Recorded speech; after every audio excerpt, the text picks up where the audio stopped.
नमस्कार, मी अश्विनी पुरी. DS news 24 मध्ये आपल्या सर्वांचं स्वागत. बघणार आहोत बातमीचा सविस्तर आढावा.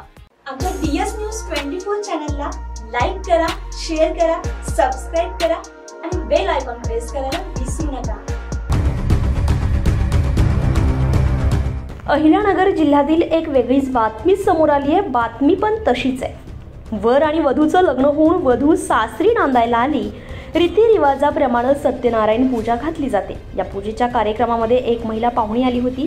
तिनं वधूला पाहताच या वधूनं तर मागच्या वर्षी माझ्या मुलाशी लग्न केलं होतं.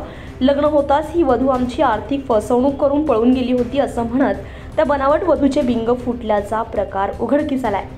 श्रीगोंदा तालुक्यातील एका गावातील मुलगा पुणे येथील खाजगी कंपनीमध्ये कामासाठी आहे. मुलाचं लग्न करायचं असल्यानं घरची मंडळी मुलगी पाहत होते. त्याच दरम्यान चोराचीवाडी येथील लग्न जमविणाऱ्या मध्यस्थींची भेट झाली. त्या मध्यस्थीने विवाह जमवून देतो, पण लग्नासाठी 2,60,000 रुपये द्यावे लागतील असं सांगितलं. विवाह निश्चित झाल्यानंतर 40,000 आणि लग्न झाल्यानंतर उर्वरित रक्कम देण्याचं ठरलं. वधूवराचं लग्न आळंदी येथे पार पडलं. रीतिरिवाजाप्रमाणे सत्यनारायण पूजेचा कार्यक्रम ठेवण्यात आलेला होता. या कार्यक्रमासाठी आजूबाजूच्या नातेवाईकांना निमंत्रण देखील देण्यात आलं होतं. या कार्यक्रमासाठी एक महिला नातेवाईकही आली होती.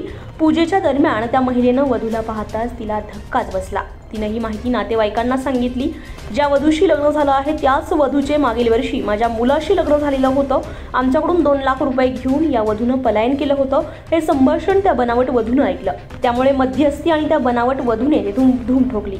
आपली फसवणूक झाल्याचं लक्षात आल्यानंतर वराकडील मंडळींनी लग्न जमवणाऱ्या मध्यस्थींकडे दिलेले पैसे परत मिळावे यासाठी मागणी केली.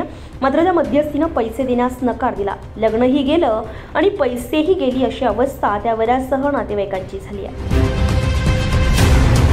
डीएस न्यूज 24 साठी अश्विनी पुरी, श्रीगोंदा. अशाच नवनवीन घटना घडामोडी पाहण्यासाठी पाहत रहा डीएस न्यूज 24. तोपर्यंत मी अश्विनी आपली रजा घेते. नमस्कार.